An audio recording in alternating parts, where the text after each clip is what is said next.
Територијалната противпожарна единица Охрид доби специјално возило за делување во стариот дел на градот и на тешко пристапни терени. Отворена планинската куќа во Брежани, реализацијата на овој проект е во корелација со визијата Дибрца да прирасне во една изморена туристичка дестинација, рече градоначалникот на Качевски.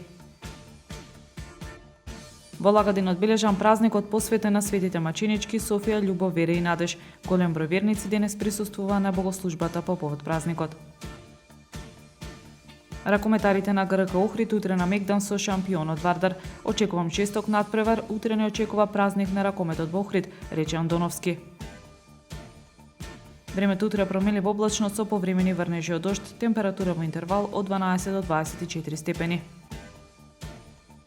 Следевте една минута вести на Охрид Нјуз.